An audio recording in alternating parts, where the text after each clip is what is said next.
Hey guys, welcome to the Daily Dose for Thursday, October 23rd, 2025, and we are in the midst of a gambling scandal in the NBA. It kicked off a couple nights ago with the great Houston Rockets against OKC game and good games last night. We got this excitement of the NBA season. It is now muted because we have a gambling scandal on a couple different fronts. The Portland Trail Blazers coach, Chauncey Billups, caught in a poker playing ring where he's in a high stakes poker. That seems to have ensnared him towards an arrest.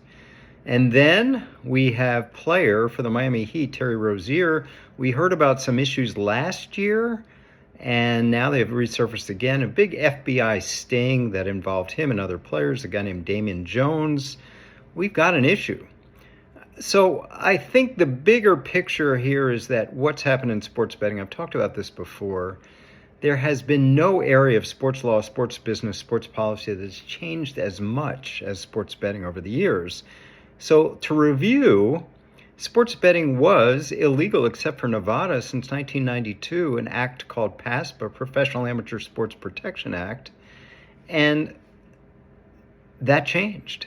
New Jersey wanted to legalize sports betting, fought the NFL, NBA, NHL, and Major League Baseball in court for 7 years until in 2018, the United States Supreme Court, the highest court in the land, allowed for legalized betting statewide.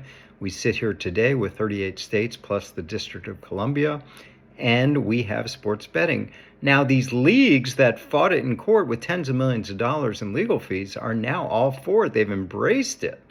And we have FanDuel and DraftKings anywhere, everywhere. You can't watch an NBA, NFL, NHL, or Major League Baseball game without being inundated with DraftKings, with FanDuel, with PointsBet, with Prize Picks, whatever it may be.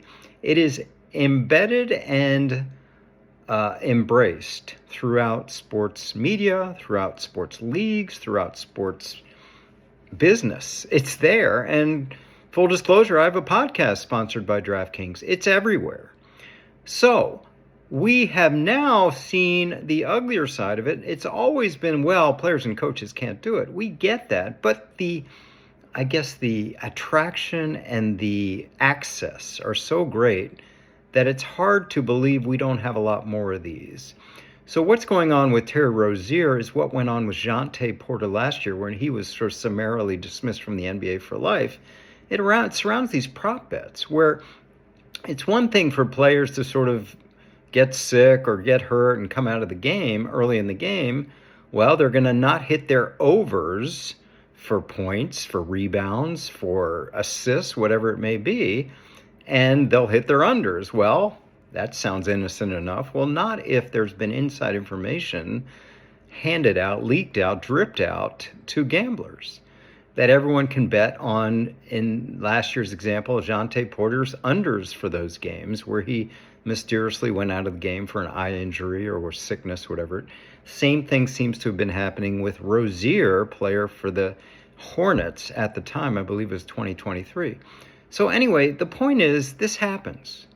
And we don't know the extent of it, but what we do know is this stuff was only through illegal bookies just a few years ago. Now it's out in the open. And with all the investment in sports betting, I worry about young people that don't have the money to spend, the young people with incredible access on their apps.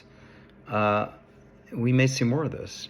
And, sports betting has just been legalized, or at least by the NCAA, for student athletes to do it on pro sports. We're there. We've crossed the Rubicon on this. I don't know where it's going to go, but we've got a scandal that is certainly putting a taint and a stain on this opening of the 25-26 NBA season. All right, I'll leave it with that. I'll see you soon. Bye.